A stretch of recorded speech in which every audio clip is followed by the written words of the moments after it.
bit of your noon with me. It's a quasi-warm, sunny, beautiful spring day here in the greater Pittsburgh area. I've got my short sleeve shirt on, very excited that we can start to get into some spring attire and some soon to be some summer attire. Hopefully spring sticks and we don't have snow or anything next week. But we just give thanks to God for sunshine and the opportunity to come together today and to just live and breathe another day. And so I wanted to start off today from this book. It's called The Promise of a New Day. And it is a book of daily meditations that I've been working out of.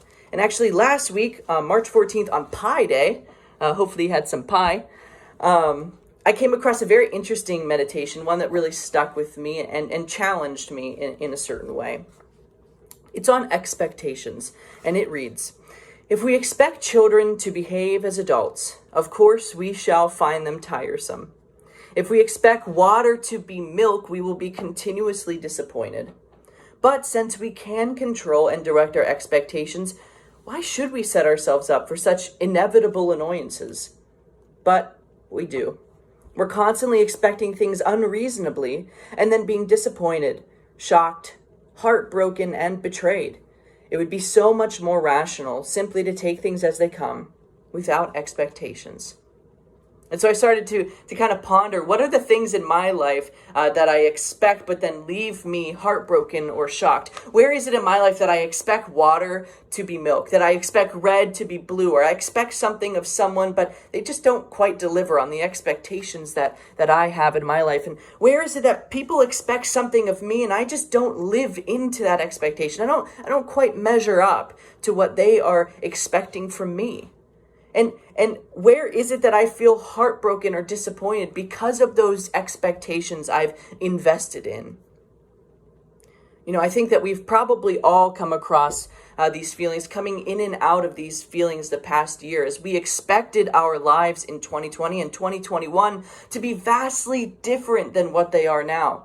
We invested and planned and we really were trying for a certain sort of life, and it didn't maybe quite happen for all of us in the way that we thought it would. And I'm sure a lot of us have experienced that disappointment or unsatisfaction with that.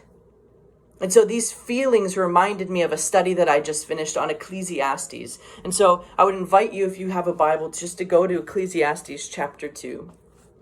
And the pastor who led this study, from his perspective, he said that the main point of Ecclesiastes is that if we invest and we expect things under the sun, things of this world to fulfill us, then we will be left frustratingly empty. Frustratingly empty. That King David didn't write Ecclesiastes to depress us or make us feel isolated or sad or dreary or weary, but rather he was trying to point us in a direction where we didn't have to go down that path, where we set our expectations somewhere that isn't going to lead us anywhere. You see, King David is arguably one of the most rich people that ever lived and ever walked on this earth. He had everything. He had money and piles of money. He had kingdoms. He had armies. He had women. He had food. He had slaves. He had everything that his heart could ever desire. And yet he writes all through Ecclesiastes that all of it was a chasing after the wind. All of it is meaningless. Wisdom, meaningless. Money, meaningless. Everything was meaningless under the sun. Ecclesiastes 2:10, he writes, "I denied myself nothing my eyes desired. I refused my heart no pleasure. My heart took delight in all of my work, and this was the reward for all of my labor. Yet when I surveyed all my hands had done, and what I had toiled to achieve, everything was meaningless, a chasing after the wind.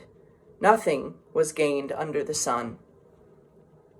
You see, King David expected that if he had all of this money, if he had the best tables and feasts of food, that if he had armies to command and people to do all of his work, and if he denied himself no pleasure, that he would be satiated, that he would be fulfilled, that he would be greater than every other person. But that's not what his narrative was. He writes that Everything was meaningless, a chasing after the wind. Nothing was gained under the sun. You see, King David is saying exactly what this book of Meditations is saying. That we need to be careful where we place our expectations. That it can't be anything under the sun. It can't be of this world. We can't expect other people to fill us. We can't expect money to fulfill us. We can't expect our jobs to fulfill us. And the only thing that we really can expect is everything beyond the sun. The kingdom of heaven and God and Jesus. That's where we should be placing our expectations, because when Jesus says something, when God promises something and creates a covenant with us, he delivers. You see, our money, it won't deliver. Our relationships sometimes will fall short. Our colleagues will. Our family will. The way in which we expect things of ourselves, we will fall short. But the one thing that won't fall short is the glory of God, of Jesus Christ and his love. You see, because when Jesus said that he was going to walk to the cross and die for our sins, he did it. He did it. He walked to the cross.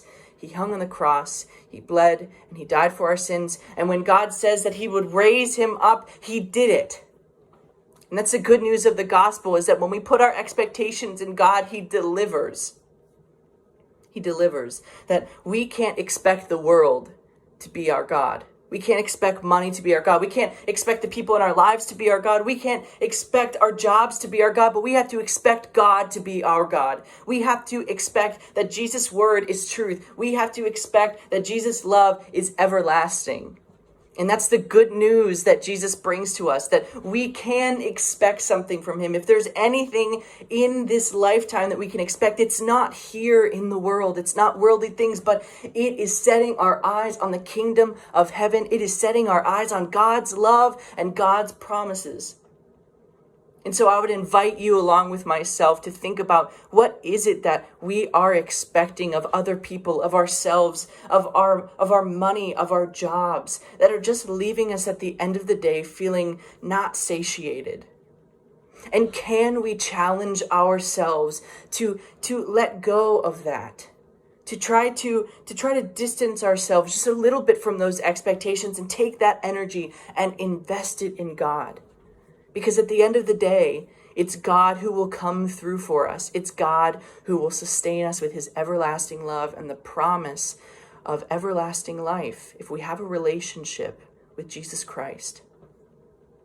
Thank you so much for spending just a little bit of time with me today, and I hope that God was able to speak through my words and into your heart. God bless.